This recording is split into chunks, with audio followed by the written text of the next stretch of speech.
Assignment AF6V, you're allowed to use a calculator.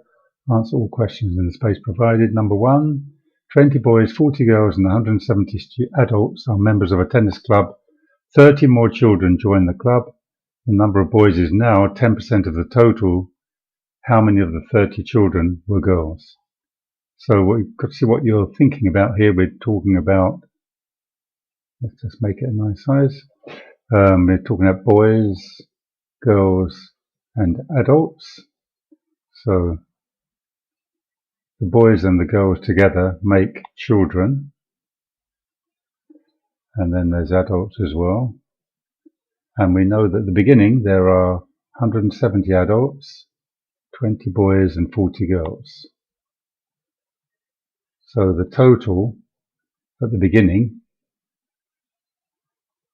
will be 20 plus 40 plus 170, 230. Then 30 more children join the club. We don't know which are boys and which are girls, so we just add 30 to the total to get 260. Number of boys is 10% of the total, so we can now work that out. Boys will be 10% of 260.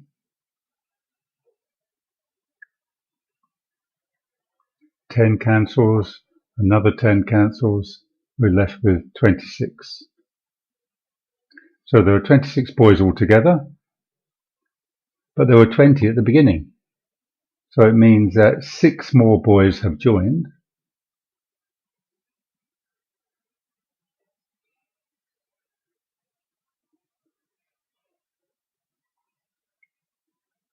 But we know that there were 30 who joined altogether, 30 children.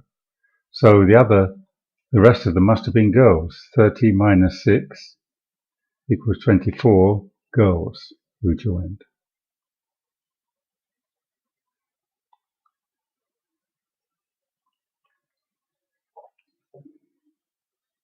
Number 2. As the table shows information about the marks of 30 students in a test. So mark of 5 was obtained by 3 students, 9 students got 6 marks, 10 got 7, 4 got 8 and 4 got 9. There were 30 students altogether. Students who scored less than the mean mark have to retake the test. How many students have to retake the test? So the mean, how can we work out the mean? I'll call the mark X and the frequency F. Then what we basically have to do is work out F times X, because 3 students getting 5 marks each means that their total of those 3 students will be 15. 5, 5 and 5. 9 sixes is 54. 10 students getting 7 gives 70. 4 eights gives 32. And 4 nines gives 36. So we add up all those to get the total number of marks. Using your calculator, you'll find it's 207. So that is the total of all the scores of all the students. Now the mean will equal that total divided by the number of students, which we know was 30. And on your calculator you get 6.9. So students who scored less than 6.9 have to retake the test. So 5 is less than 6.9, 6 is less than 6.9, but 7, 8 and 9 are all above, so they're okay. It's only the ones who got 5 and 6, 3 plus 9. 3 plus 9 equals 12 students who have to retake the test.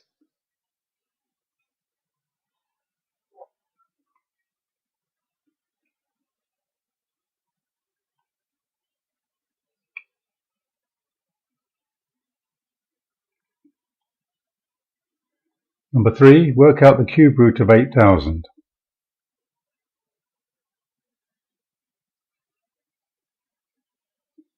So 8,000 is 8 times 1,000.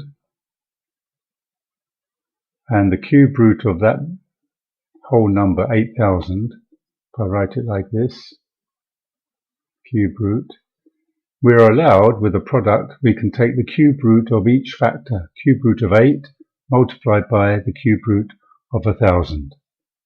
And that is nice because each of these happens to be a cube number. So cube root of 8 is 2, because 2 times 2 times 2 is 8.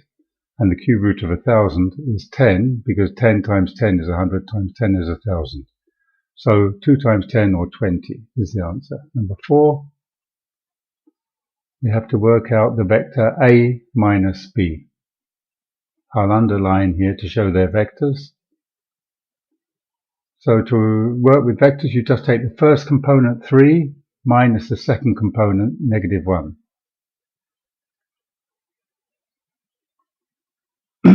And in the second component, -3 minus 2. So here we have 3 minus -1, and minus negative is plus positive, so it's 3 plus 1 is 4. Minus 3 minus 2 is minus 5. So 4 minus 5, which is that one?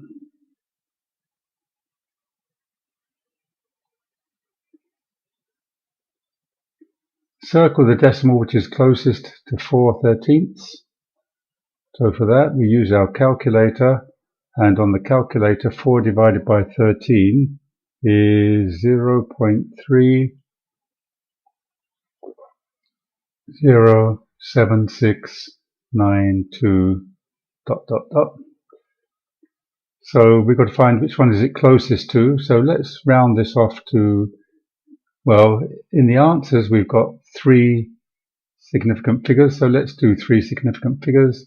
Now the third one is 7 digit, the fourth digit is 6. 6 is bigger than 5, so that pushes the 7 up to 8. So 0.308 to 3 decimal places, and 308 is that one, so that's the best answer. Says when x squared equals 25, the only value that x and b is 5. Is this true or false? I'd say false, because x could be another value. It could be -5, since -5 times -5, negative times a negative gives us positive 25. So -5 is also a solution. Question 7. 2003, the minimum wage for adults was £4.50. In 2014, it was £6.50. Work out the percentage increase in the minimum wage. Now, what does percentage increase mean? To work out the percentage increase, we have to work out the increase and compare it with the original value.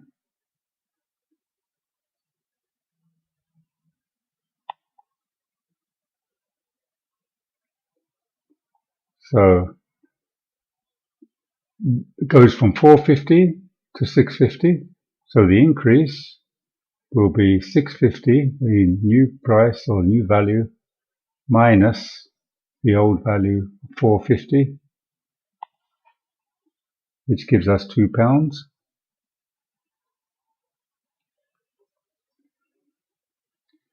And the original value, the original wage, was 450. To get it as a percentage, we have to multiply that by 100. Maybe I should have put 100 in there as well. And then you just use your calculator, and my one gives 44.4444 and so on, recurring. Maybe I'll just give 3 significant figures for this one. 44.4%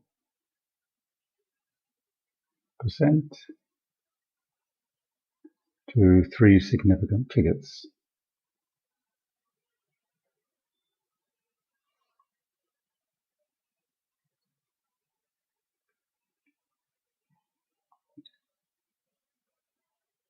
Question 8. Use ruler and compasses to answer this question. So obviously on the screen it's impossible, but you have to print out the paper and do it on pencil and paper. So here it says points got to be, P has got to be inside ABC, the same distance from A and C, and the distance of 4 centimeters from B. And show it on the diagram. So perhaps I'll start by drawing a circle of radius 4 centimeters, center B, because it says it's got to be 4 centimeters. Then also I get the perpendicular bisector of AC.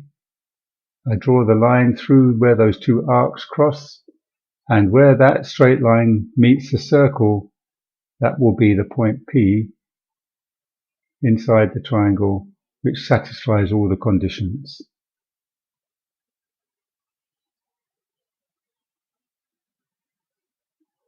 Number 9, use your calculator to work out 20.42 minus that divided by that. So for this, you have to think about the order in which you do things. So we have what we call bidmas, which tells you that, for example, division is done before subtraction. So in your question, you've got a subtraction and a division, but you have to do the division part first.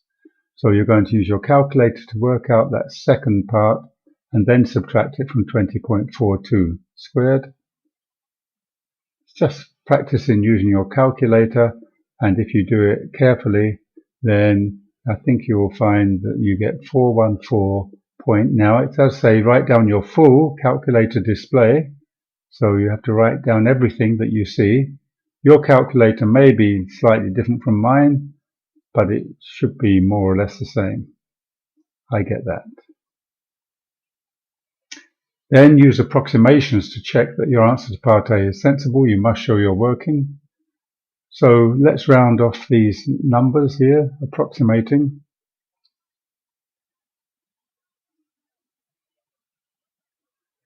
20.4 squared is roughly 20 squared, minus the cube root of 994 is about the cube root of 1,000, roughly speaking, divided by 5.04 is roughly 5. Because now I know I can do these without a calculator. 20 squared is 400. Minus the cube root of 1,000 is 10. We saw that in an earlier question. And divide by 5. So 400 minus 10 divided by 5 is 2. So it's 400 minus 2, which is 398, which is similar in size to our answer that we got in part A. Question 10. Oral rehydration solution, ORS, is made from sugar, salt and water according to the recipe: 6 teaspoons of sugar, half a teaspoon of salt and 960 milliliters of water. And you're told 1 teaspoon is 6 milliliters. Show that the recipe is equivalent to mixing sugar, salt and water in the ratio of, I'll just come a bit bigger, in the ratio of 12 to 1 to 320. So 6 teaspoons of sugar to half a teaspoon of salt to 960 milliliters of water. Now there's a problem here because we've got different units. We've got teaspoons and milliliters. So let's work all in milliliters. A teaspoon we know is 6 milliliters, so 6 teaspoons will be 6 sixes, which is 36 milliliters of sugar. And then the salt, half a teaspoon, half of 6 milliliters is 3 milliliters. And then the last one we don't have to do anything, 960. Now we look at these numbers and we look for a common factor to simplify, which is 3. 3 into 36 is 12, 3 into 3 is 1, 3 into 960 is 320. We don't have to put the units because now we've got the same units everywhere, so we don't need to write them in.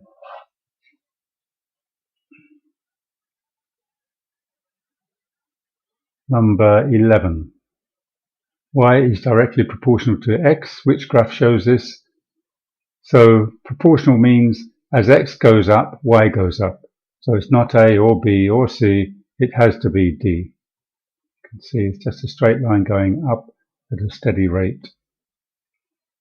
Question 12.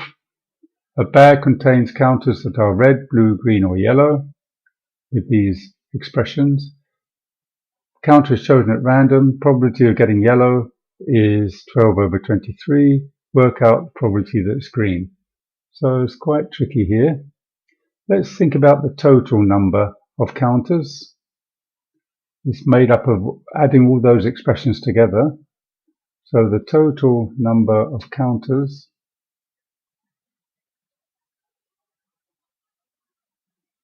will equal 5 plus 2x plus x minus 7 plus 3x. Well, we can collect like terms. 2x plus x is 3x, plus 3x is 6x, and 5 minus 7 is minus 2. So that's the total number of counters. So now the probability of getting yellow, I can write in terms of x, will be the number of x counters, which was 3x, divided by the total number of counters, which is 6x minus 2. But I know that the probability of yellow is 12/23. So I can put that equal to that. And from this I can solve, and there's a thing called cross multiplying. I can multiply 23 by 3x and 12 by 6x minus 2. 23 by 3x is 69x on the left, and on the right 12 times 6x is 72x, and 12 times minus 2 is minus 24. Now I can rearrange and get 3x on the right by taking 69 to the right and bring the 24 to the left. I get 24 equals 3x, or divided by 3, x equals 8.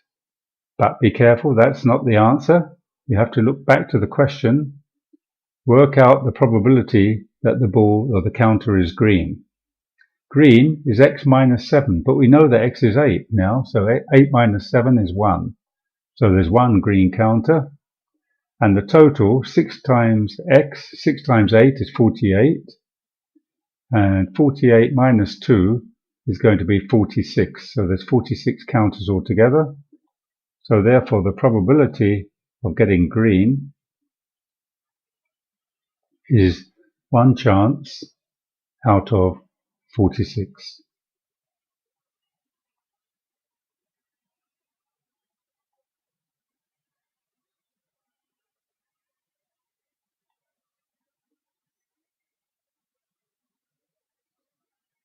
Number 13. In 1990, there were 285 mobile users in Bramcroft. Every year after that, the number increased by 60% on the previous year. For example, in 1993, the number was 60% more than 92. Find the number in 1994. Now, increased by 60% means basically, what should we say? 1990, we know there were 285. And then 1991, whatever it is in 90, we have to increase by 60%, which means multiply by 1.6, 160%, if you like. So it's 1.6 is the multiplier that gives you an increase of 60%. So that will be how you get 91. Then similarly, for 1992, you take the number in 1991 and multiply it by 1.6 again to get the number in 92, and so on. 1993 will be 1.6 times the 1992 number, and 1994 will be 1.6 again times the previous year. So if I want to get the number in 1994, I take the number in 1990 and multiply 1.6 by 1.6 by 1.6 by 1.6. In other words, it's 285 multiplied by 1.6 to the power 4, because I multiplied by 1.6 4 times. And when you use your calculator, you can use the button that's marked x to the power y. And the way my calculator works is I type 1.6 on the calculator. Then I press the button x to the power y. Then I put in the y power, which is 4. I want 1.6 to the power 4. Then I type the equal sign on my calculator and then multiply by the 285. And eventually I end up with, what do I get? 1867.7 something something something. But it does say nearest whole number. So we've got to round our answer to the nearest whole number, which is 186 and then 8, because 0.7 is more than 0.5. So 1868 to the nearest whole number. And number 14. ABC is a triangle with AB equal to AC, and BA is parallel to CD. BA and CD are parallel. Show that x is 50 degrees. So let's first of all look at this little triangle here, BPC.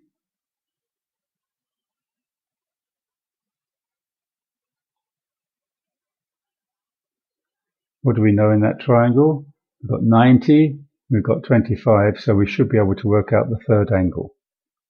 Angle BCP, this one, will equal 180 for the three angles, minus the sum of the other two angles, which were 90 and 25.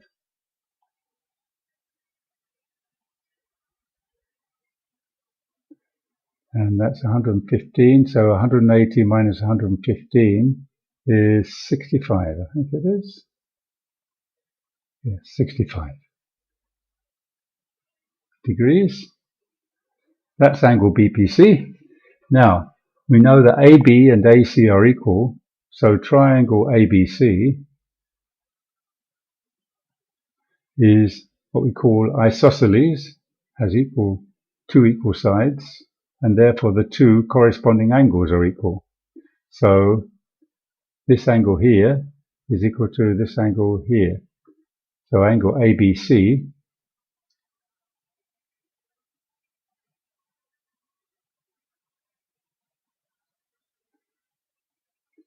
is equal to 65 degrees as well.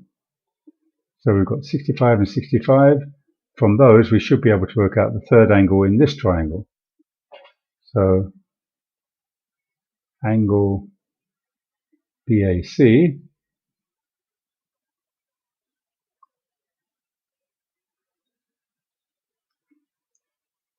is equal to 180 minus the two 65s at the bottom there, so that's 130 those two come to, which leaves us with 50 degrees for the angle at the top, angle A. So that's 50.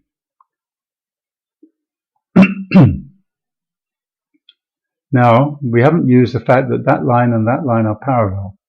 And when you've got two parallel lines and a line crossing over,